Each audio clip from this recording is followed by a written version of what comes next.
Ce nouveau moteur, il va pas révolutionner la voiture, il fait une dizaine de chevaux de plus, peut-être 15 chevaux de plus. Surtout, c'est toute la philosophie du moteur qui change. On a toute l'implantation dans le châssis qui est différente. Donc ça va permettre certainement différentes façons de travailler, d'évoluer sur ce châssis avec Salut à tous. avec, des ressorts et des Alors, on se façons retrouve de pour les suspension essais un 1 petit peu différentes qui vont du certainement Grand être Prix un peu de améliorées. Et Russie ça permettra spécialement à Ferrari, peut-être en tout cas, d'amener un peu plus d'aéro. Vous savez qu'à Monza, on n'amenait pas d'aéro, on avait des ailerons qui étaient complètement plats. Si vous regardez les ailerons aujourd'hui, ils sont ultra braqués sur l'avant comme sur l'arrière. Ça veut dire qu'ici, on a besoin de beaucoup de grip. Si on a besoin de beaucoup de grip, il faut impérativement un gros moteur pour emmener ces ailerons. Voilà la magnifique monoplace de Valtteri Bottas qui arrive dans le stand et qui salue tous ces mécaniciens, le pilote finlandais qui dispute ses derniers Grands Prix après 5 saisons passées dans l'équipe Mercedes. Alors Charles Leclerc, qu'attend-il des changements prévus justement sur sa monoplace? Eh bien, on l'écoute. Bon, c'est un nouveau moteur, ce sera, oui, c'est sûr que ça nous donnera un petit avantage. Après, il ne faut pas s'attendre à non plus une révolution. On ne se battra pas pour la gagne des Sochi, mais bon, tout ce qui peut nous aider dans la bataille contre McLaren, c'est important de le prendre. Donc c'est pour ça, on a eu l'opportunité de pouvoir le mettre dès ce week-end-là. Donc c'est pour ça qu'on a fait ce choix. Comment on aborde un week-end quand on sait qu'on part dernier quoi qu'il arrive? La façon de travailler est différente? Oui, l'approche au week-end est complètement différente. On essaye de se concentrer plus sur les simulations courses pendant les FP1, FP2, FP3, où normalement on essaye quand même de se concentrer aussi sur la qualif qui est très importante en Formule 1. Là, on sait qu'on partira dernier, donc on se concentre plutôt sur la course. Et puis une autre nouvelle, on est sorti de la voie des stands un peu en courant. Pardon Franck, je vous ai perdu, je vous ai semé. J'étais avec mes amis espagnols. Ah d'accord, c'est pour ça. Ben voilà, vous voyez les deux pilotes As1, Mazepin qui joue à domicile ce week-end, Nikita Mazepin et puis Mick Schumacher qui ont été officialisés pour l'année prochaine. Voilà, on n'avait pas beaucoup de doutes, mais oui, voilà. Mais au moins c'est fait. Et le duo, oui, c'est ça, quelle surprise. Électrique restera ensemble en 2022, Franck. Ils n'ont pas réussi à bien s'accrocher cette année, donc on réitère pour l'année prochaine. Il faut quand même qu'ils aillent un petit peu plus loin dans l'exercice. Alors, on vous a dit, aujourd'hui il fait très beau. Hier, il tombait des cordes.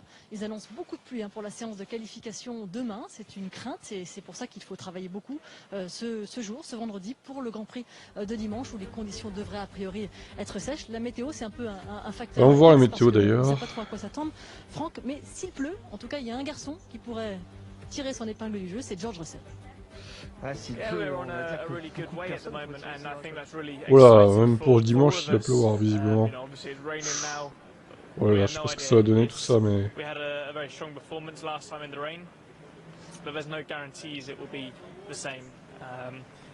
I think we have to be dynamic. Maybe it's dry 1 second, wet the next, and in our position that's great. And 80-90% de pluie, de chance de pluie demain, ce qui est énorme.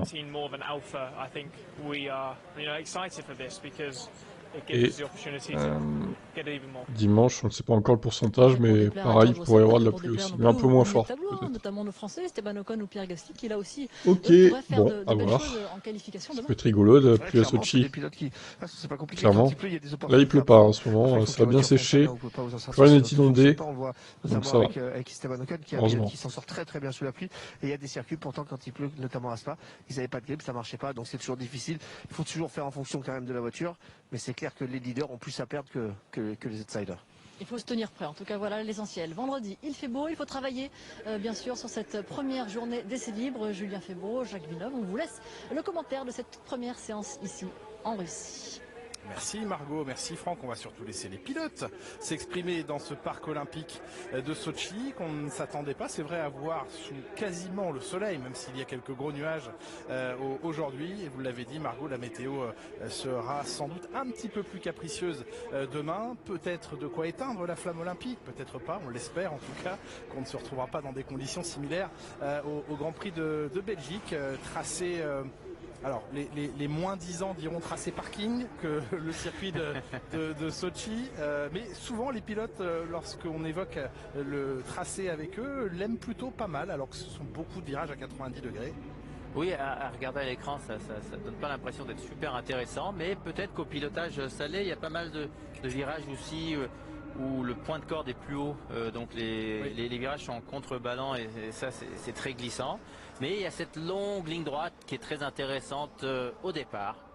La longue ligne droite qui mène non pas au premier virage mais au deuxième virage. Le premier virage n'est qu'une courbe à droite immédiatement absorbée par les monoplaces. Et effectivement ici, on en parlait tout à l'heure, la pole position, voire la première ligne n'est peut-être pas l'endroit le plus facile à gérer de la saison, parce qu'il faut glisser jusqu'au freinage du virage numéro 2. Et là les pilotes passent près d'1 kilomètre, 890 mètres entre la pole position et le freinage du virage numéro 2. Avec de grosses aspirations, et donc c'est vraiment le pilote en pôle qui passe premier.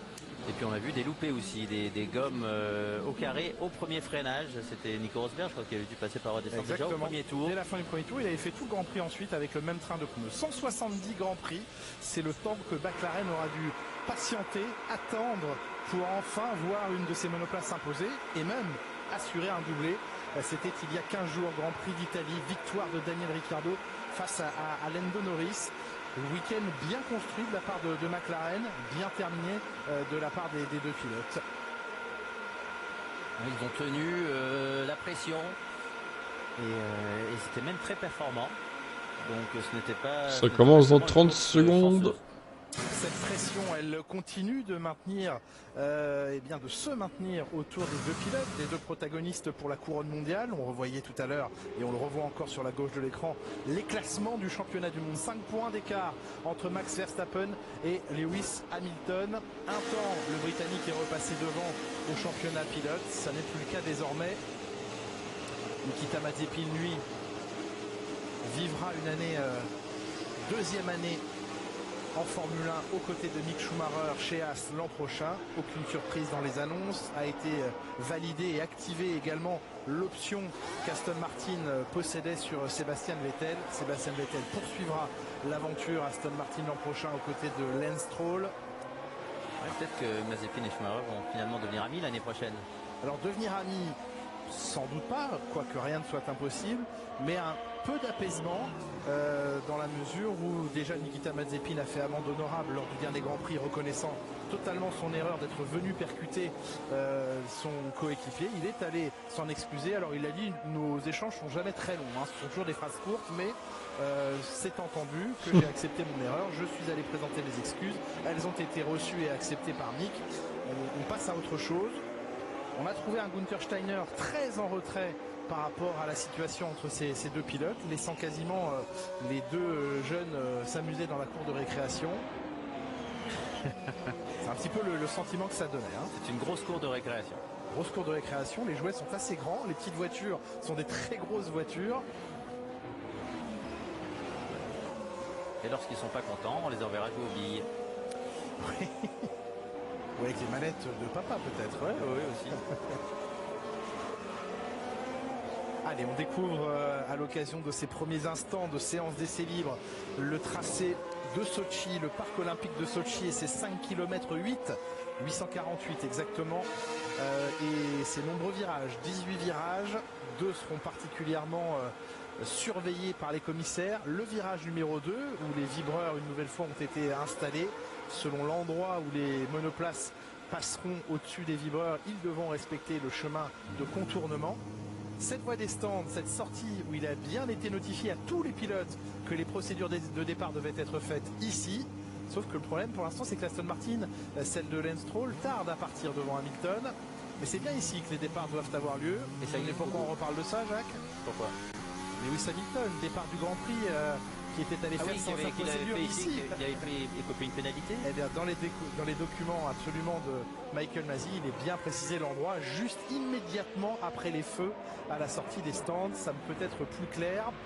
Virage numéro 2, disais surveillé. Et dernier virage, tout au fond de votre écran, virage 18. Là aussi, le vibreur fera foi. Il faudra que les roues restent en contact avec ce vibreur.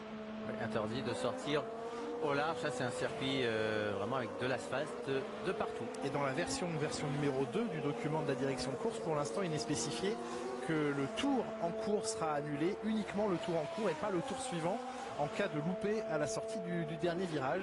On estime donc étrange parce qu'il y a du temps à gagner en sortir là. À croire que la direction de course n'a pas estimé que le temps gagné serait suffisant pour parfois il suffit d'un millième. Interdire leur clôture. Ah mais bien sûr, bien sûr. Et beaucoup de vent. Ouais, beaucoup de vent. Et on sait ces monoplaces changent de comportement avec le vent. Plusieurs facteurs qui justifient la force du vent. Un, le fait de se trouver sur les rives de la mer Noire ici, qui apporte un flux d'air venu de la mer. Et puis, tous ces bâtiments olympiques qui créent des murs, qui créent des sections dans lesquelles le vent s'engouffre et accélère. Et ce virage numéro 12, le long à la fin du secteur 2, qui conduit au freinage du numéro 13, zone de DRS, zone d'appui un petit peu chaude par moment. On a vu quelques fracasses à cet endroit. C'est un endroit technique compliqué où il est possible de surprendre un autre pilote.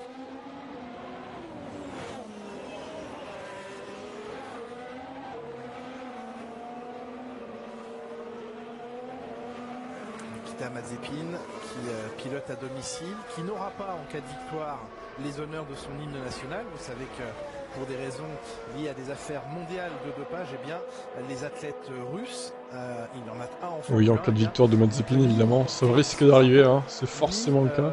Bénéficier de l'hymne national de son pays si jamais il venait à remporter ce grand. N'oubliez pas le pouce bleu et l'abonnement à la chaîne si vous êtes nouveau.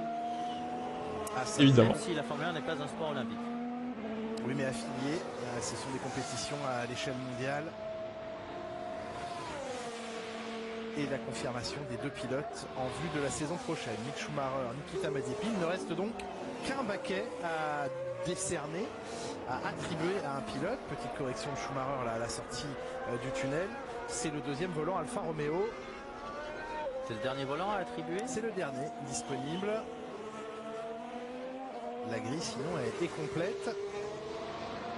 Avantage pour l'instant à Guan Yu Zhou, le pilote chinois en F2 qui se bat aujourd'hui face à Oscar Piastri pour le titre dans la catégorie.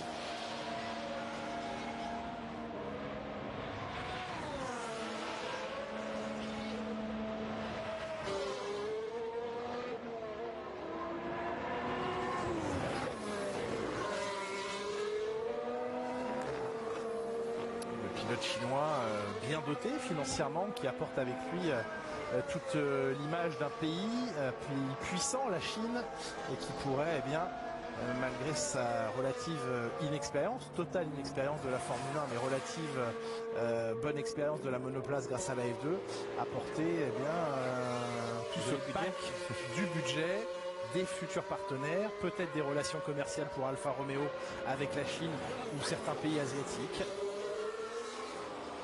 Ce baquet convoité par plusieurs pilotes, un Français convoite ce baquet, c'est Théo Pourchère. Et Antonio Giovinazzi lui va essayer de le garder ce baquet. Je pense que les budgets vont avoir une grosse influence. Bien sûr. Dans cette équipe qui a de toute façon besoin de budget.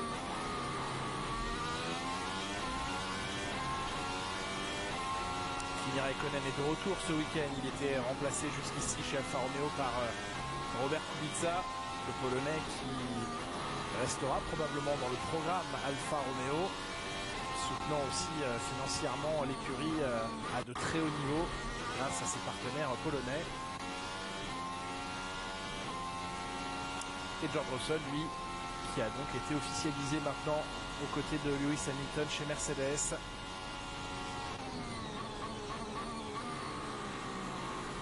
Oui, ça va être intéressant de voir les deux pilotes britanniques, le jeune loup et l'incroyable Lewis Hamilton. Deux fois qu'à la sortie du tunnel, on voit une monoplace délestée et avec ses glissances en contre-tendance. Ces classes, comme la Williams, sont des monoplaces très sensibles au vent également. Pas certain que la Williams soit à l'aise ce week-end sur ce tracé si les conditions venteuses se poursuivent. On sait que si demain il pleut, le vent sera moins important. Ouais, ça commence bien pour Bottas. Oui, meilleur temps dans cette première partie de séance, 1:37.1. Son circuit fétiche. Le record de la piste, Jacques, de mémoire, vous vous en souvenez? Non. C'est mieux qu'une 37.1, ça je peux vous le dire. Oui, aussi. Et de beaucoup. 32. 31.3. 1:31.3. Le temps de Lewis Hamilton, c'était en qualification l'an dernier. Et Leclerc, plus rapide avec sa nouvelle monture. 36.7, nouveau moteur à bord de la bon, voiture. ça commence gentiment les chronos. Le nouvel ensemble, on va quel meilleur tour sur ce circuit d'ailleurs. Je vais aller voir. Cours de séance. Ah, mais si. Ils viennent d'arriver. Je vais aller voir ça tout de suite. Ouais, il faudrait le tester puisque c'est une nouvelle systémation. C'est confirmé. C'est bien confirmé. 4e moteur thermique utilisé. La poule en 2020, une 31.3. 4e turbo compresseur. Ah oui. 4e MGUH. 3e On en est loin. Hein. 3e pack batterie, ainsi qu'un 3e élément électronique, la centrale électronique, et un 6e set d'échappement. Voilà, on a tout changé, tout est neuf. Sauf le pilote. Et tout est sauvage, voilà. Sauf le pilote qui, lui, a le droit de rester sauvage. Il est à l'attaque, Lando Norris. Ouais, la voiture très rigide, on le voit même sur les vibreurs à l'extérieur, mais grosse attaque en début de séance. Une voiture où les suspensions ne bougent pas.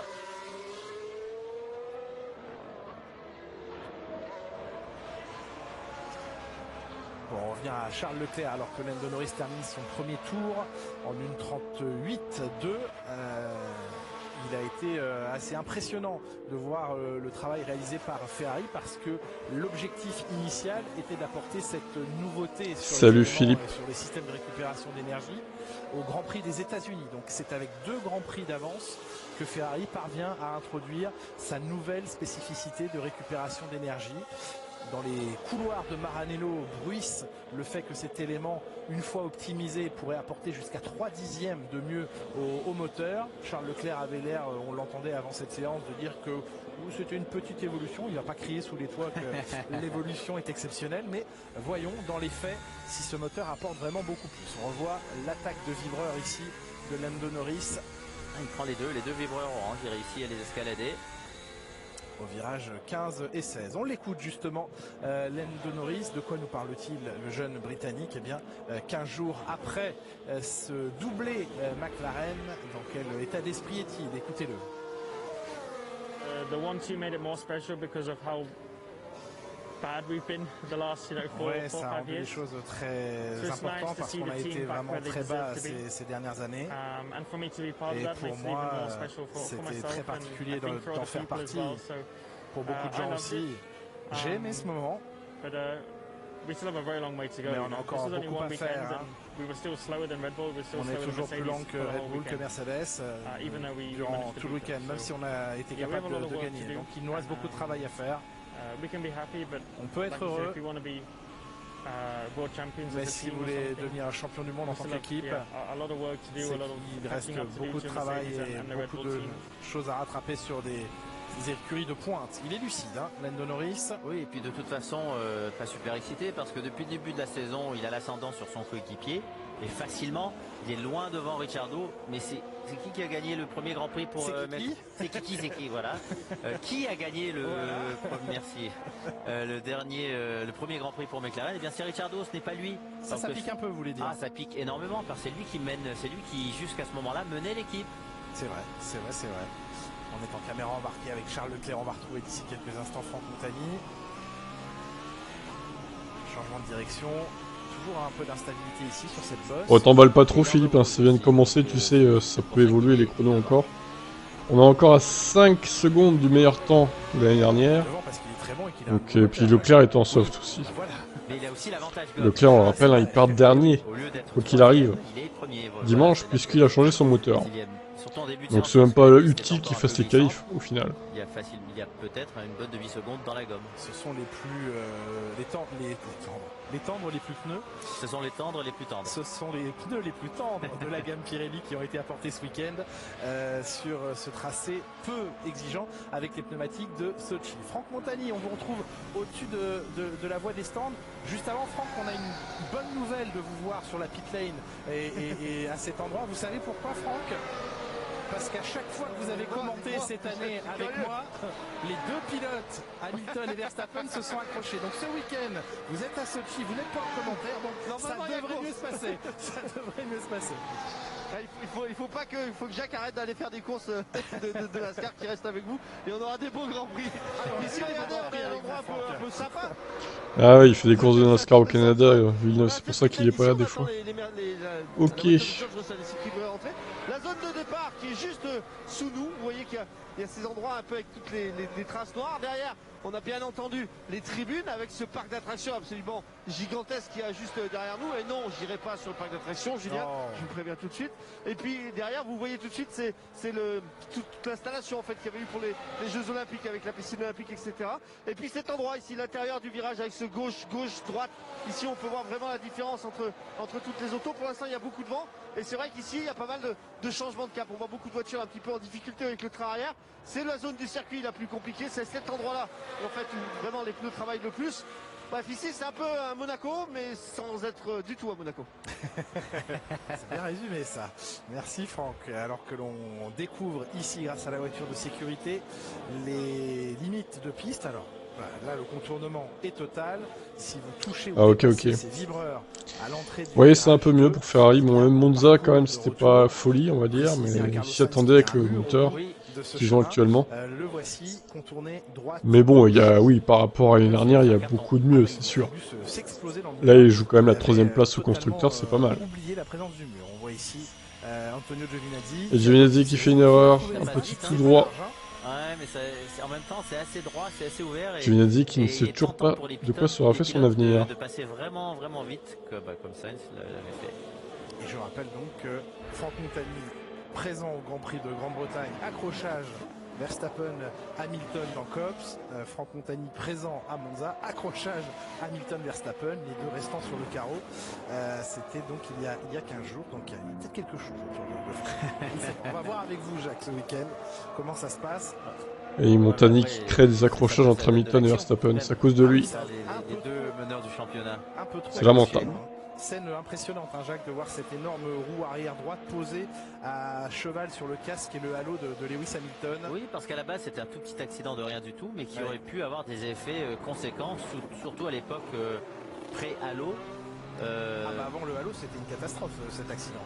Je pense que peut-être la voiture aurait glissé, on voit pas très bien, mais oui, ça aurait pu être bien plus grave.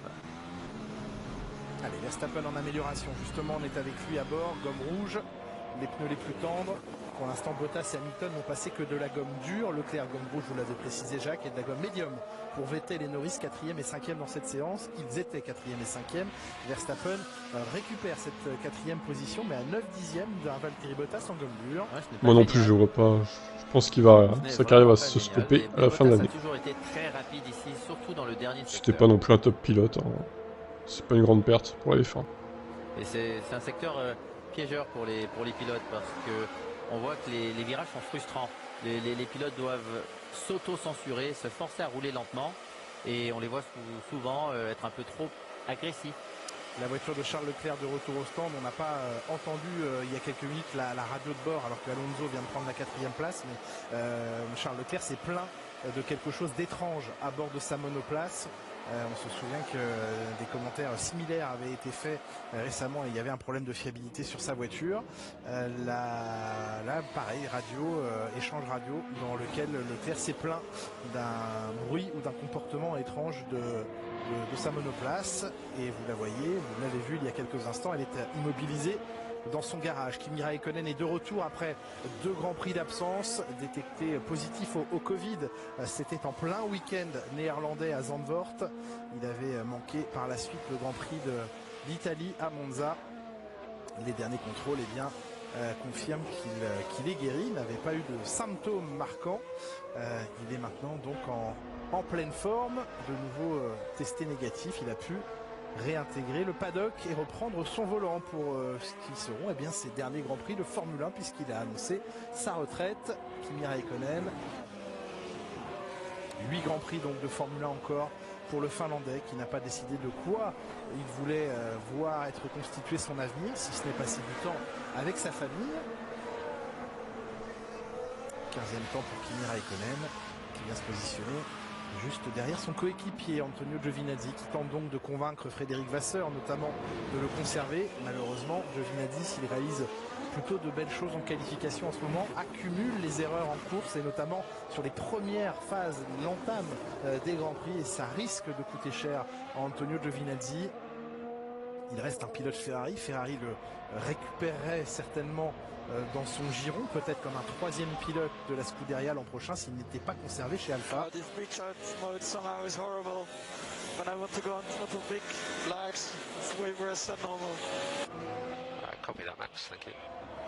Max Verstappen qui se plaint de la récupération d'énergie, de la manière dont son moteur fonctionne en mode de récupération d'énergie. Ouais, je suis un peu d'accord avec ça, il a fait beaucoup de bêtises Raikkonen encore cette saison.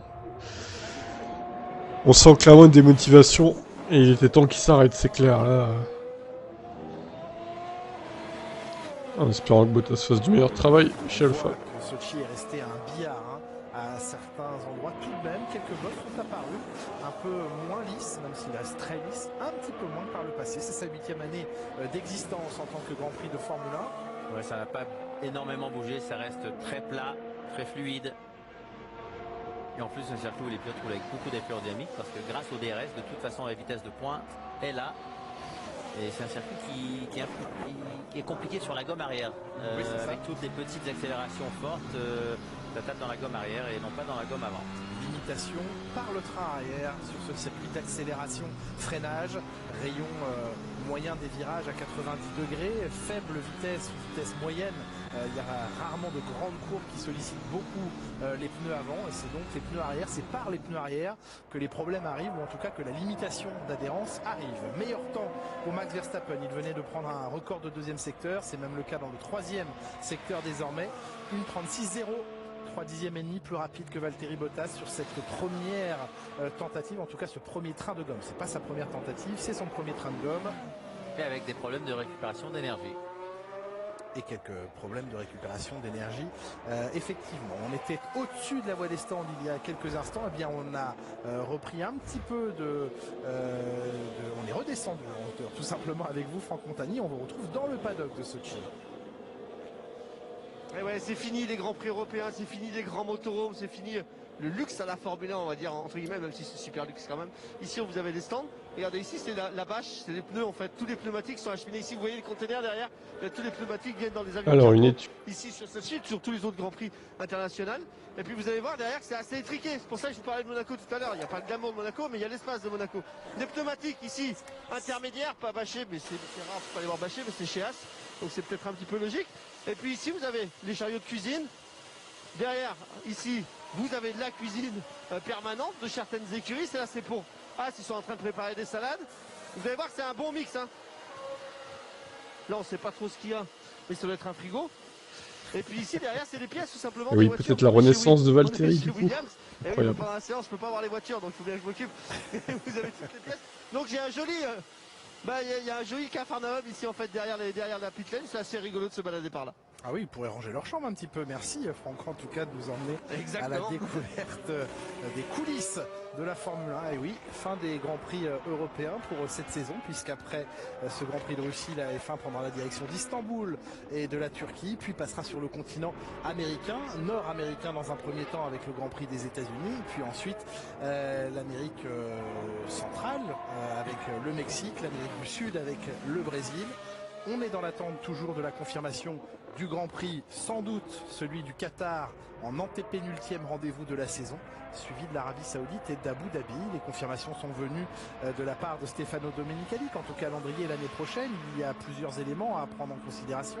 Le fait qu'il ne veuille pas dépasser les 22 ou 23 Grands Prix, le fait également que Monaco se tiendra sur 3 jours, vendredi, samedi, dimanche, alors qu'ici Pierre Gasly vient d'escalader les vibreurs du virage numéro 2. Les compétitions annexes à la Formule 1 pour Monaco se tiendront le jeudi, mais l'épreuve de Formule 1, elle, se tiendra sur 3 jours regroupés, comme un week-end classique. Il n'y aura pas de roulage F1 le jeudi à Monaco, mais bien vendredi, samedi et dimanche. Confirmation également de la tenue du Grand Prix de France. Le Grand Prix de France qui avait un contrat en bonne et due forme pour 2022, mais c'est toujours bien d'entendre le patron de la F1 confirmer la présence de l'épreuve du circuit Paul Ricard au calendrier l'année prochaine. On attend la confirmation des dates. La date de Miami est tombée, début mai pour Miami avant que la F1 ne revienne en Europe. Voilà, il a bien respecté Pierre Gasly. Le retour en piste imposé par ces plots de polystyrène. Et justement, ce Pierre Gasly qui ici slalom tel Adrien Théo, eh bien, va nous parler de ce tracé assez particulier de Sochi. Écoutez. Bon, c'est un circuit qui est quand même particulier. La plupart des virages qui se ressemblent, 90 degrés, qui sont plus ou moins à la même vitesse. Je pense que ce week-end, on risque de voir de la pluie comme on peut le voir là maintenant, sûrement en qualif. Donc ça va un peu pimenter le week-end. Mais non, je suis assez confiant sur notre niveau de performance. On a vu sur les dernières courses qu'on est performant plus ou moins partout. Voilà, on va faire en sorte que ce soit le cas encore ce week-end. Agassi qui a connu un coup d'arrêt avec le format des qualifications sprint à Monza, le plus lourdement piégé à cette occasion alors qu'il attaquait Lewis Hamilton. Il venait de toucher l'arrière de la voiture de Daniel Ricciardo et sa qualification sprint de samedi après-midi à Monza s'est arrêtée violemment dans les barrières de protection. Parti dernier, il a finalement dû abandonner. Les deux Alpha Tauri contraintes à l'abandon. Problème sur le système de freinage pour Yuki Tsunoda, détecté dès le tour de formation, qui a contraint l'équipe à rapatrier sa voiture dans les stands et pour tenter de réparer. Ils n'ont pas pu réparer pour Yuki Tsunoda. Double abandon à Monza pour l'écurie italienne à domicile. Coup dur donc pour la petite Scuderia. Oui, c'est lourd, surtout que Pierre Gasly était vraiment très compétitif ce week-end. Et puis il a légèrement touché avec son aileron. D'habitude les ailerons ne cassent pas et là pas de bol, ça a lâché. Le point d'impact sur l'aileron a fait céder la pièce à haute charge et à haute vitesse lorsqu'il est entré dans la on le voyait déjà à la sortie de la chicane, l'aileron était freiné, il était déjà en train de lâcher. Ce qui est incroyable, c'est que lui, c'est pas incroyable, il ne pouvait pas le voir, ça c'est logique vu la position de conduite des pilotes et qu'il a tenté jusqu'au bout de poursuivre sa manœuvre sur Lewis Hamilton et qu'à un moment donné, sous la charge très importante au milieu de la Curva Grande, l'aileron a fini complètement de céder. Et heureusement qu'il était à l'extérieur de Lewis Hamilton, pas à l'intérieur. Oui, là il l'emmenait avec lui, c'est vrai.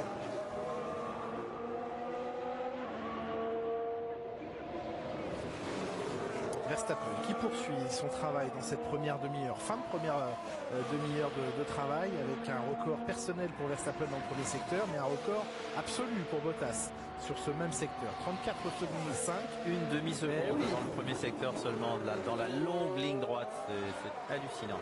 Une demi-seconde plus rapide Valtteri Bottas que Verstappen. Record de Verstappen dans le deuxième secteur. C'est intéressant à ISO moment sur cette séance de comparer leur chronomètre. 32,6 pour Verstappen dans le deuxième secteur. Bottas qui a eu une aspiration d'Hamilton. 32,5 pour Bottas. Semble-t-il effectivement aspiré par son coéquipier. Passé en gomme rouge, Valtteri Bottas à son tour. Le voici, le Finlandais, et deux derniers virages arrivent, deux virages à 90 degrés. Ils sont beaucoup plus confiants dans son inscription. Ocon qui a un bon niveau, c'est sûr.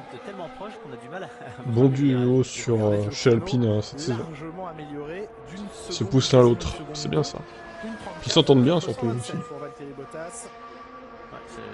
Ça semble être parti pour un week-end Mercedes. C'est un circuit, ce sont des années Mercedes, alors que James Bowles observe calmement ce qui se trame sur la passerelle de commandement Mercedes. Le plan est en train de se dérouler, plutôt sans accroc, comme dirait Brad Smith. Regardez les secteurs, il les a tous alignés, Valtteri Bottas. Maintenant c'est Hamilton qu'il faut suivre. Eh bien oui, il a des références face à lui, il n'a pas d'aspiration pour l'instant offerte par son coéquipier, même s'il se trouve un virage plus loin. De toute façon, Bottas était rapide dans tous les secteurs. La vitesse en temps réel du Britannique. C'est légèrement moins rapide, un dixième. Un petit dixième de retard à l'issue du premier secteur pour Hamilton en 34,6. Vous voyez, l'arrière-train de la Mercedes est collé au sol et permet aux pilotes d'être très agressifs dans le pilotage. Il s'est écarté Bottas. Et Leclerc plus rapide que Verstappen dans le premier secteur. Et oui, Charles Leclerc 34,8 pour le Monégasque. Ils doivent être en train chez Mercedes d'observer aussi ce que Ferrari a proposé avec son nouveau moteur. Est-ce que ce nouveau moteur va offrir des données GPS inquiétantes pour la concurrence? On sait que c'est un plan de développement pour cette année, mais avec des vues bien sûr d'évolution globale pour la saison prochaine sur le moteur Ferrari. Mais maintenant c'est pour vérifier si les solutions fonctionnent et après elles seront améliorées. peaufiner. En vue de 2022, Hamilton, deuxième temps, une 34-638. Le Britannique qui échoue à 2 dixièmes de Bottas. On termine le tour avec Charles Leclerc qui a des pneus déjà bien marqués. Troisième temps pour lui, belle amélioration dans tous ses secteurs. Et oui, mais il s'est bien calmé, Fernando, et il va aller mieux. Qui reste dans l'équipe. C'est loin devant Verstappen et en plus il fait du travail Grand Prix Leclerc puisqu'il ne se concentrera même pas sur la qualification. Il l'a dit effectivement, travail sur les longs relais à privilégier pour lui. Et que va faire Verstappen? Est-ce qu'ils vont aussi C'est la question. Effectuer tous les changements? Ils disent attendre la qualification, voir la météo aussi, leur niveau de compétitivité. Et oui, on n'oublie pas les 3 places de pénalité qui attendent Max Verstappen, jugé responsable de l'accrochage avec Lewis Hamilton à Monza. Il est entendu que d'ici la fin de la saison, Red Bull devra changer les éléments moteurs du néerlandais. Ça a déjà été fait sur la voiture de son coéquipier mexicain Sergio Pérez. Est-ce le bon week-end pour effectuer ces changements? Pierre Gasly prend la 5e position à l'instant. Peut-être, c'est un circuit sur lequel il est assez facile de dépasser et il absorberait ainsi ces 3 places de pénalité. Vous aviez été nombreux à nous poser la question de savoir si Verstappen prenait des pénalités moteurs ce week-end. Est-ce que ces 3 places de pénalité sur la grille seraient reportées à un autre Grand Prix? Non, toutes les places de pénalité sont applicables ce week-end. On sait simplement que dans le règlement, au-delà de 15 places de pénalité sur une grille de départ, c'est en fond de grille qu'il faut partir. Donc peut-être vont-ils choisir ce week-end d'effectuer ce choix. Et de toute façon, les 3 places de pénalité... Ah, les vendredis en général c'est assez calme, hein. Il n'y a personne... Surtout que là c'est encore plus tôt que d'habitude. C'est 1 heure plus tôt, donc là ça sera peut-être un peu plus actif tout à l'heure, on verra. Pour les essais 2 à 14h. Possiblement, nous verrons cela. Beaucoup posé la question de savoir pourquoi la pénalité n'avait pas été la même entre l'accident Hamilton-Verstappen de Silverstone dans le virage de Copse et qui avait laissé Verstappen sur le carreau mais Hamilton avait pu continuer, et l'accident de Monza. Bien tout simplement parce que dans un cas les deux ont abandonné à Monza et que celui jugé responsable n'est pas reparti. S'il était reparti en course, Verstappen, il aurait pris une pénalité pendant le Grand Prix. Là, le fait de ne pas être reparti fait que la pénalité a été appliquée sur ce Grand Prix de Russie. Et à Silverstone, Hamilton avait continué la course, c'est pour ça qu'il avait été pénalisé en course là-bas à Silverstone et pas sur le Grand Prix suivant. Voilà l'explication pour ce qui est de l'application des pénalités pour ce qui peut sembler être une situation identique, mais aux résultats et aux pénalités différentes à l'arrivée. D'ailleurs, ce serait pas mieux d'avoir des pénalités de points pour que moins chaque Grand Prix soit indépendant et qu'il n'y ait pas des pénalités sur la grille de départ. Pas de soucis, Nathan. Lorsque Schumacher avait pris la pole à Monaco, mais avec 5 places de pénalité, il n'avait plus la pole et c'est dommage. Si vous êtes dans une équipe où vous n'avez pas encore marqué de points, comment est-ce que vous pénalisez des garçons comme Mazepin, vous êtes au négatif. Oui, ça leur fait une belle jambe. Et même des positions sur la grille, ça leur change quoi chez As aussi. Ils sont déjà derniers.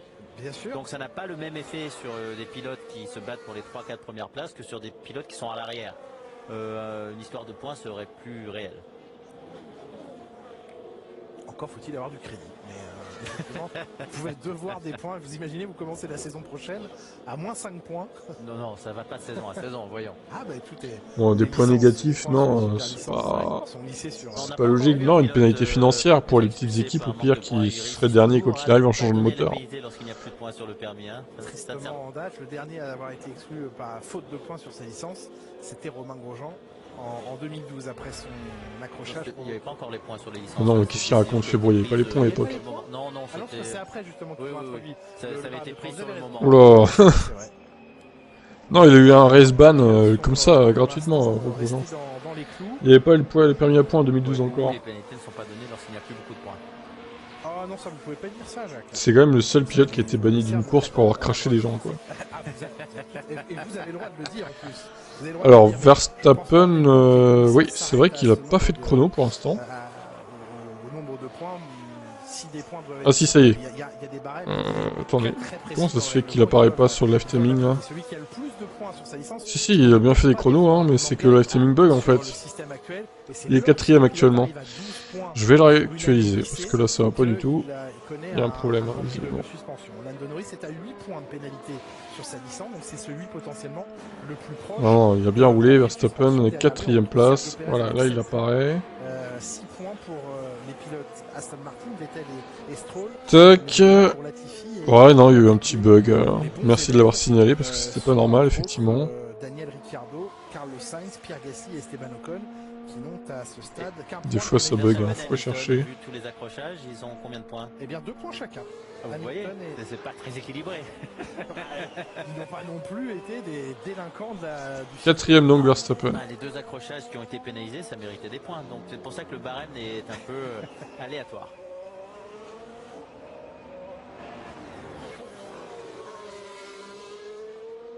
Alors Carlos Sainz, lui ce week-end est en décalage moteur. Pourquoi n'a-t-il pas les évolutions Ferrari? Tout simplement parce qu'il n'en est pas au même stade d'usure des pièces. Et le pilote de pointe de toute façon pour l'instant est Leclerc. Et il faudrait que Sainz commette un peu moins de fautes. Oui, là il les a accumulés. Hein. Oui, et même genre d'erreur en plus. Si on regarde Pays-Bas et Italie, à chaque fois c'est en mettant du gaz avant de changer de direction. Oui, souvent au milieu de virage. Le dernier en date était assez spectaculaire à Monza dans l'enchaînement Ascari. On l'a vu perdre le contrôle en milieu de virage alors que le travail dans ce léger gauche semblait être fait, qu'il était déjà concentré. Oui, mais on n'a jamais vu un pilote partir à la faute dans ce sens. C'est souvent dans le changement de direction. Ouais, même sur les écarts ça bug. Avant, en mettant du gaz. Bottas, Hamilton, Leclerc, ils sont en égalité selon le gap là. Ouais, il y a des petits problèmes de FTMing encore ce matin. En espérant que ça soit réglé pour tout à l'heure. D'ailleurs, pour ce qui est de l'accident de Monza, les harnais de sécurité de Carlos Sainz vont être étudiés par la FIA. On a vu sa tête aller très en avant dans le choc. Pourtant, le Hans n'a absolument pas bougé de sa position. Et le Hans a rempli son rôle.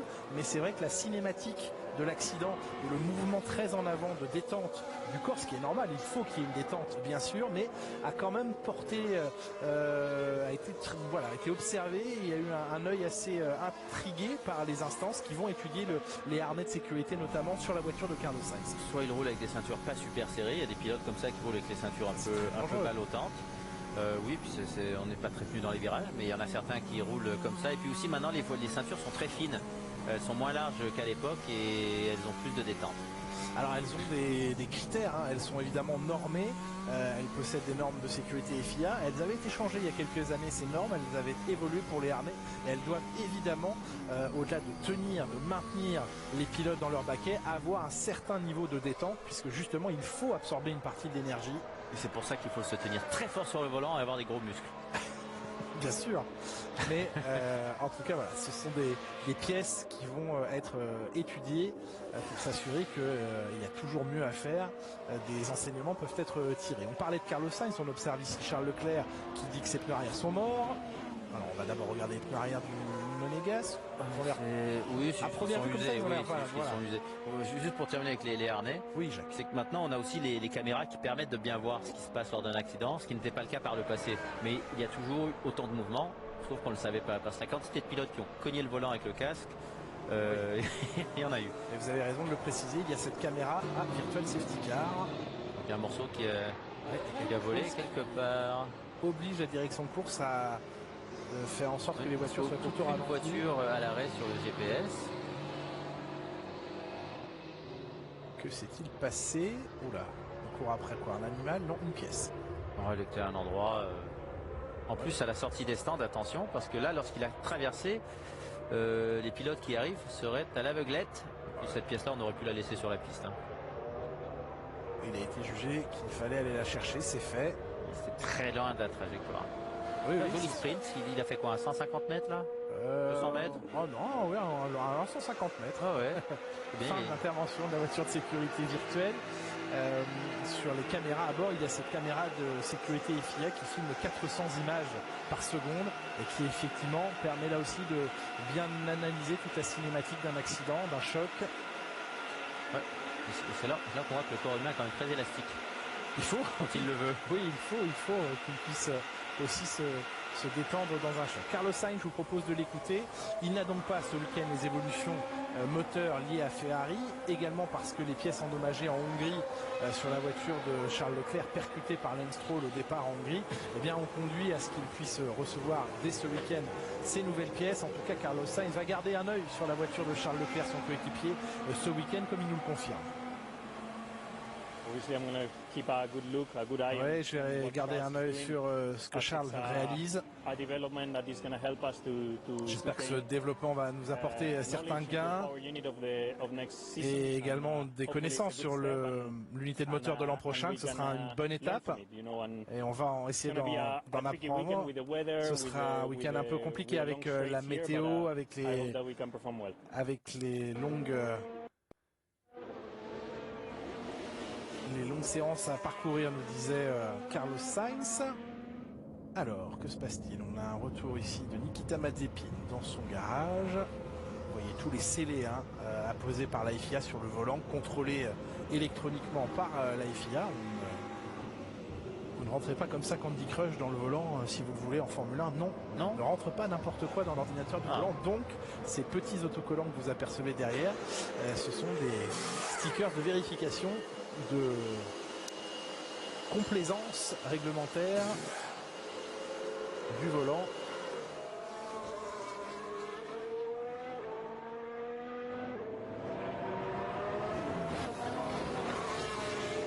Norris sur un tour en amélioration. Qui prend la 7e position en 35,9. Ouais, ça ne devrait pas être un circuit McLaren. Celui-ci, il n'aime pas.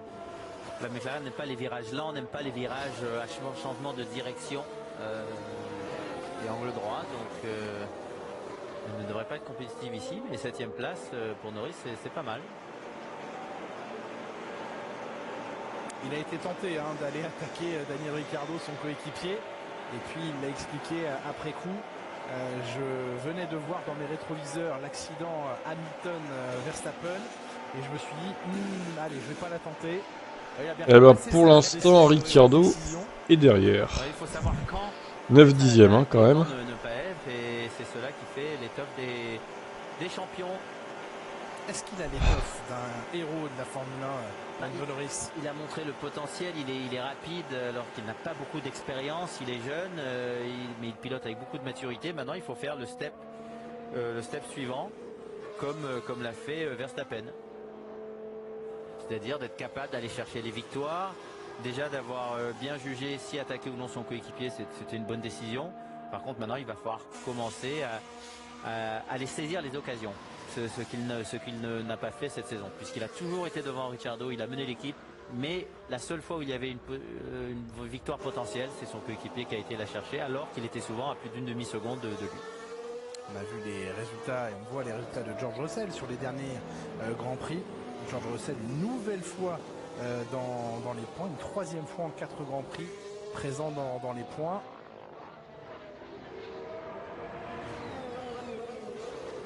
On peut dire que lui aura rempli sa part du contrat chez Williams, Jacques. Oui, bon, les points de Spa aussi ont fait du bien.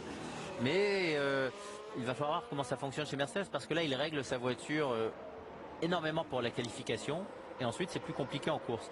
Comme faisait Bottas l'année dernière ou il y a 2 ans. Et ça, par contre, contre Lewis Hamilton, ça ne fonctionnera pas. Il faut... Ah non, je suis pas d'accord, Philippe. C'était Ricciardo qui était plus rapide à Monza. De Lewis Hamilton de toute façon, donc un pilote comme Russell qui sait être rapide. C'est pour ça qu'il a gagné d'ailleurs. Gagner des courses, eh bien, il serait vraiment bête de ne pas regarder ce que fait Lewis Hamilton et d'apprendre de lui au moins la première saison. Je reformule ma question. Est-ce qu'il faut qu'il accepte de ne pas essayer de gagner tout de suite face à Hamilton? Oui, parce que de toute façon, Lewis Hamilton a tellement de championnats et de grands prix que pour lui c'est énormément bénéfique d'être à ses côtés. Il ne peut rien perdre, même s'il termine au début derrière Lewis 2e, ça sera déjà très respectable. Je vous interromps, Jacques, juste pour le graphique en bas de l'écran qui je trouve matérialise bien la différence et les problèmes de Ricciardo face à Norris. Regardez la vitesse qu'est capable de garder Norris. Norris, c'est la courbe violette. La vitesse qu'est capable de garder Lando Norris alors qu'il est sorti de la piste ici. Voilà, sur un virage, un gros dixième de différence, mais il arrive à emmener plus de vitesse. Il freine moins fort et il rentre avec plus de douceur dans le virage. Donc c'est un pilotage plus calme. Et cela fonctionne très bien sur ses gommes et sur cette monoplace. Ricciardo est un peu plus agressif dans ses coups de frein, ses coups de volant, et ça ne fonctionne pas. Je redoute, j'espère vraiment me tromper et avoir tort, mais je redoute le feu de paille de Daniel Ricciardo suite à sa victoire. On va comprendre ce qui est arrivé à Lando Norris ici. Ah, il l'a perdu au virage 10. Un petit dérapage, rien de très grave. Oui, le coup de paille Ricciardo. J'espère que ça n'est pas un feu de paille et que ce que Ricciardo a pu montrer à Monza aura des suites positives. J'ai un peu peur de ça. Ouais, on ne peut pas prendre Monza comme exemple. C'est ça qui on me fait ne pourrait peur. pas prendre Monaco comme exemple. Ce sont des circuits Moi, je sais pas, atypiques, peut-être. qui ne reflètent pas le pilotage des autres circuits. Qui dit que Norris aura réussi à passer Ricciardo quand même? Personne. Hein. Continue de regonfler le moral de Daniel Ricciardo. Mais bon, de toute façon, comme ils disent sur le canal, à mon avis, il va revenir derrière Norris largement pour le reste de la saison, malheureusement, Ricciardo. Oui, va apaiser un peu les esprits contraires. Ce n'était qu'une course, si ça se repasse mal dès ce week-end et on va dire, réussie pour lui, mais il n'y en aura peut-être pas d'autres, du coup. C'est vrai, Jacques? Oui, c'est parce que c'est terrible. Victoire, voilà. Oui, non, s'il avait terminé deuxième, ça aurait été été une belle course. Par contre, une victoire, ça a beaucoup de poids. Bien sûr. Et on voit aussi tout l'impact que ça peut avoir. Regardez l'après-victoire de Pierre Gasly, ce qu'il réalise depuis est extrêmement solide. Bien sûr que ça a un impact pour lui. Et bien, espérons que l'impact positif, bien sûr, perdure encore au sein de cette saison 2021. Il reste 8 Grands Prix à couvrir.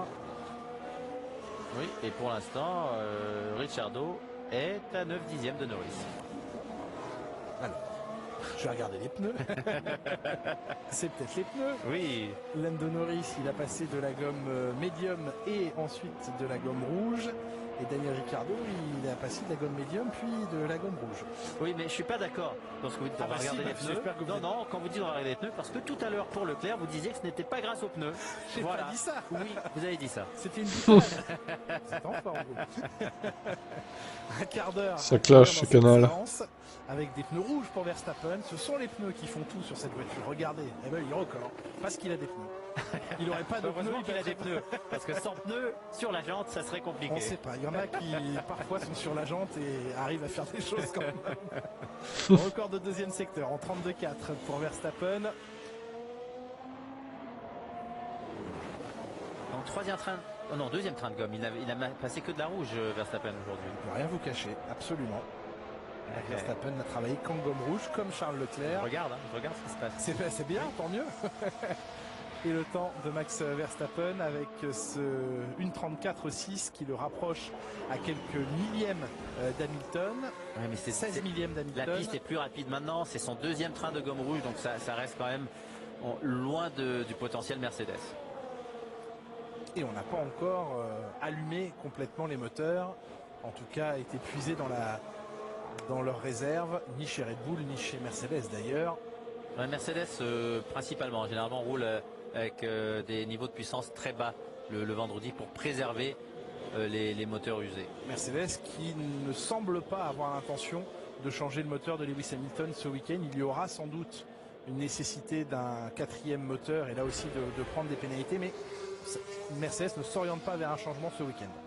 Non, c'est un circuit Mercedes où il devrait partir devant, donc ça serait dommage. Mais sous la pluie, on peut avoir de fortes surprises, surtout sur une piste où les bas-côtés sont en asphalte. Donc sous la pluie, c'est très risqué. Et le prochain Grand Prix est aussi un Grand Prix où il est assez... Villeneuve est toujours, de doubler, toujours de dépasser cash. la Turquie. De toute façon, tous les Grands Prix s'en viennent. Là. Les États-Unis aussi, il y a quand même des bonnes zones de dépassement. La Turquie est son asphalte totalement neuf l'an dernier. Qui était génial. Ah bah oui, qui glissait. C'était magnifique. On se serait cru sur un parquet ciré, parquet de danse. Ils vont mettre de l'huile avant le week-end de course. C'est ça, la cire. La wax. Oui, de la cire, on met un peu de... un peu de plâtre, de la poudre. Du plâtre. Oui, carrément. Du plâtre en poudre. Voilà. Vous voulez faire du macomoulage? Oui. D'accord, très bien. Puis après, s'il pleut. Ah oui, c'est Allez, on va vivre un tour en caméra embarquée avec Fernando Alonso. C'est parti.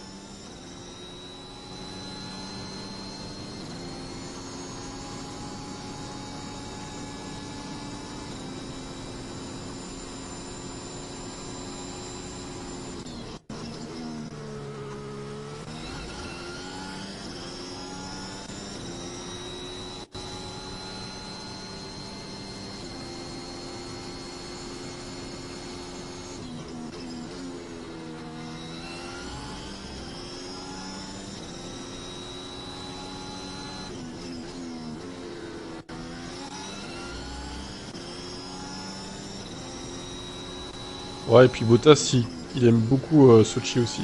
Ça aide.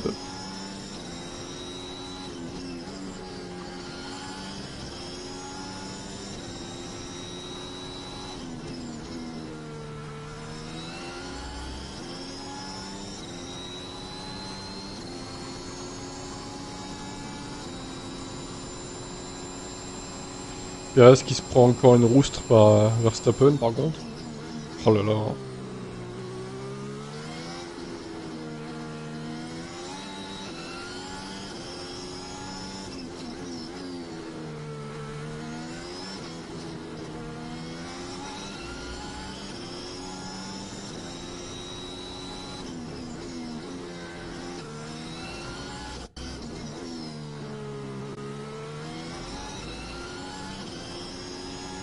Voilà en direct les 5 km 8 du Tour de Sochi. Laborieux le tour, on voit que la voiture a du mal à s'insérer dans le virage et parfois il rétrograde pour mettre du frein moteur, pour la faire tourner tout de suite. Monte le rapport et après en accélération à chaque fois l'arrière qui lui donne des petits coups, qui se met un léger travers, donc ça ne semble pas serein comme pilotage. On l'a particulièrement mesuré sur le dernier secteur où effectivement les virages devenaient de plus en plus difficiles à négocier proprement. Et vous l'avez dit, Jacques, beaucoup travaille sur la boîte de vitesse, monter, descendre pour à la fois calmer la voiture en entrée, tout de suite short shifter en montée, en sortie de virage. Oui mais bon, ça, tout le monde dit Perez il remonte en course, etc. Mais bon, je suis désolé, quand tu te qualifies 8ème avec une Red Bull, ça reste dégueulasse. Hein. C'est bien beau de remonter, mais bon, le mec n'aide même pas Red Bull au championnat constructeur au final parce qu'il n'arrive pas à devancer une des deux Mercedes. Donc encore une fois, désolé, je critique Perez, mais c'est légitime je crois. Hein. Normalement il devrait faire plus que ça. Hein. Il devrait se qualifier juste derrière Verstappen, à 2-3 dixièmes on va dire, et pourquoi pas aider l'équipe Red Bull en course, dans la stratégie, etc. Pour devancer Bottas au moins. Là il sert à rien Perez dans la lutte constructeur. À chaque fois Verstappen se bat contre les deux Mercedes, donc c'est pas ça qu'on attend d'un équipier je pense. Après ça a l'air de les satisfaire hein, chez Red Bull vu qu'ils l'ont signé pour l'année prochaine. Mais bon. À mon avis l'année prochaine si ça continue comme ça il se fera virer hein, à la fin de la saison. On verra. C'est bien d'être autocritique, mais ce genre de commentaire n'a pas un effet très positif sur la longévité. Merci, longévité de la carrière d'un pilote. Coulthard estime que dans un an il ne sera plus là, que les deals et les accords passés entre Honda et la famille Red Bull ne tiendront plus dans un an et que ce sera la fin de Tsunoda. Vous êtes d'accord? Oui, c'est une obligation Honda. S'il y a un pilote japonais avec super licence, ils sont obligés de le mettre. Donc ils l'ont gardé. Et Honda continuera de travailler pour Red Bull l'an prochain, de construire les moteurs au Japon. Ce sera la dernière année de collaboration, même si Honda ne sera plus présent en tant que tel, en tant qu'entité motoriste en F1, elle continuera d'épauler Red Bull et c'est peut-être à ça que tient encore la présence de Yuki Tsunoda dans cette voiture. Complètement, et Honda met le paquet cette saison parce qu'ils veulent gagner le championnat du monde avant de se retirer, plutôt que lorsqu'ils n'y sont plus. Ça fait 2 fois hein, que Honda s'en va. Ouais, c'est vrai qu'il a aidé Verstappen à Monza. Après, les autres courses, il a pas aidé Verstappen. Hein. C'est pas des courses où il y avait besoin de donner de la speed non plus. Mais à Monza, oui, c'est un peu sacrifié pour Verstappen, c'est vrai. Maintenant, rien ne dit qu'il aurait fait une bonne qualif quand même. Il n'a que 2 mains, donc 2 chronos. Et Gasly chez Red Bull, hein, c'est toujours la question. Je suis pas sûr que ce soit une très bonne idée non plus, on verra. Sur une autre planète peut-être.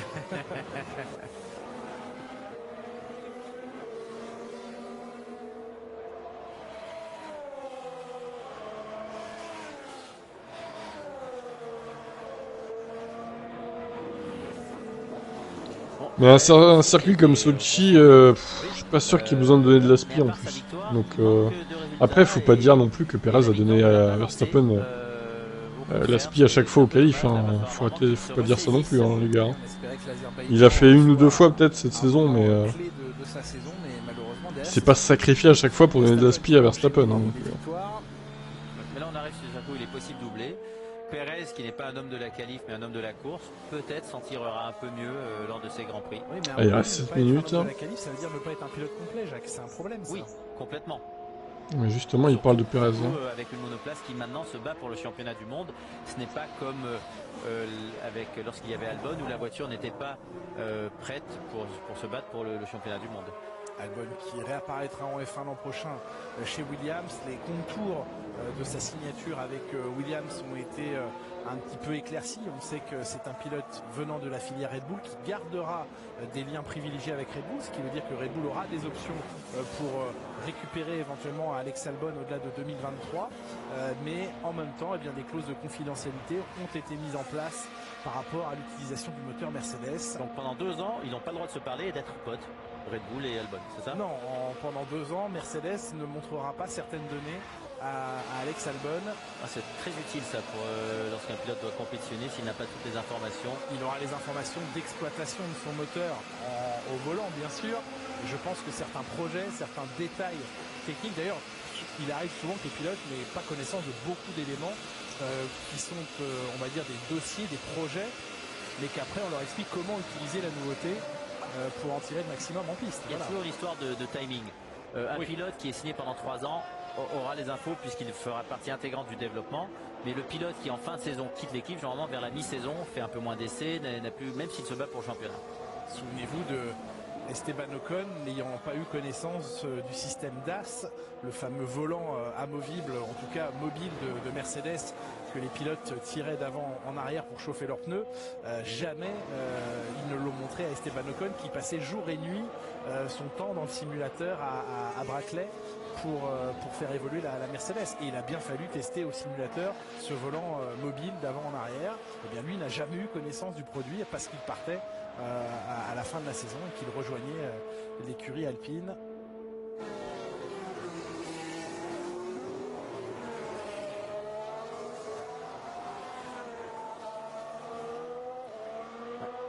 Ça continue à être performant. Ouais, Gasly, il faudrait qu'il quitte le giron Red Bull après, voilà, faut qu'il trouve une bonne place quoi. Pour l'instant, ce n'était pas attendu avec pas simple, une Alpha Tauri. Alors que son coéquipier est vraiment très loin, ça ne s'améliore pas. C'est dommage parce que Tsunoda en début de saison avait été impressionnant, mais il n'a pas tenu le rythme. Il a été impressionnant à Bahreïn, mais les essais avaient eu lieu à Bahreïn, il connaissait le circuit de Bahreïn, et c'est vrai que malheureusement après ça s'est un petit peu effondré. Et il n'a pas progressé surtout. Il y a eu Imola qui a été un moment compliqué pour lui, perte de confiance, et depuis il court après cette confiance. On va s'entraîner à changer l'aileron avant de Lewis Hamilton.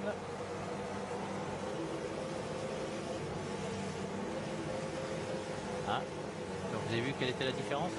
Absolument, ça n'a rien à voir. Ces deux élans sont totalement différents, mais Franck Montagny vous en parlera mieux. Allez, il repart à 4 minutes de la fin de la séance. On parlait des transferts, des contrats qui se signent, qui sont officialisés. Celui donc de Mick Schumacher pour une année supplémentaire. Certains espéraient le voir quitter au plus vite l'écurie As pour pourquoi pas rejoindre Alfa Romeo. Il n'en est rien. Il va poursuivre encore un an son travail chez As. Et oui, Jacques. Oui, mais l'écurie Alfa Romeo n'a plus maintenant le choix d'imposer un de ses pilotes. Ou Ferrari n'a plus le. C'est ça. Voilà. C'est Alfa Romeo qui a le choix et non pas Ferrari. Écoutez justement Mick Schumacher qui réagit sur sa prolongation de contrat avec l'écurie américaine.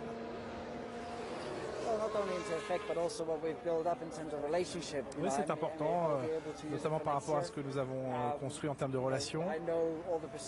Je connais maintenant toutes les procédures, je sais comment travailler et interagir avec chacun dans l'équipe. Sosa est nul, Très bonne relation faut le dire.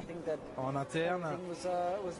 Donc au final, c'est une très bonne décision. Surcoté ce pilote. Et maintenant, j'attends avec patience la suite et avec une meilleure voiture, on l'espère l'an prochain.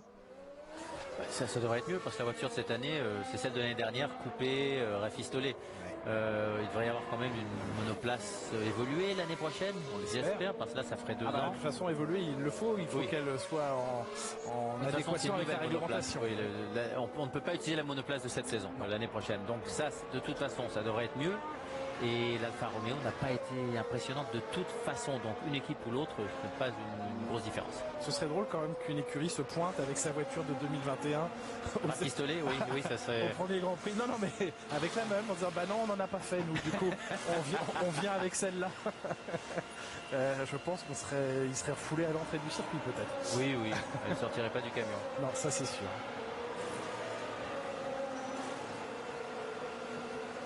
Ah, les gaps sont impressionnants sur ce circuit. Si on prend les deux Mercedes, Verstappen et Leclerc qui est au milieu, pas mal. Leclerc a moins de 7 dixièmes du meilleur temps, le meilleur des autres pour l'instant, puisque se positionne aux 3 premières positions de Mercedes, celle de Bottas et d'Hamilton. Et loin devant Sainz. Pour l'instant, cette nouvelle motorisation semble fonctionner, surtout que j'imagine que chez Leclerc, on met pas la puissance basse, il faut de toute façon bien l'essayer, donc on le voit fonctionner de belle manière. Si je dis c'est les pneus, vous allez me taper dessus ou... Oui, je vais vous taper dessus. D'accord, parce que Leclerc du coup n'a travaillé qu'en gomme rouge et Carlos Sainz a travaillé en gomme rouge, puis est passé à un gros travail sur de la gomme blanche. Tout est dans la gomme. Oui. De toute façon, le meilleur chrono a été effectué lorsque la gomme était neuve. Bien sûr. Donc les deux en gomme rouge. Oui, mais Charles a eu un deuxième train de gomme rouge et la piste était meilleure à ce moment-là. C'est vous qui l'avez dit. Je ne fais que répéter vos propos. Oui, donc le deuxième train de gomme neuve chez Sainz était jaune, lorsque la piste était plus performante, c'est ça? Non, il était blanc, c'était de la gomme dure. Il n'a pas passé de rouge? Non, si, au début. Ah. Au début. Puis après, il est passé sur la gomme blanche. Donc il a fait son meilleur chrono en gomme blanche.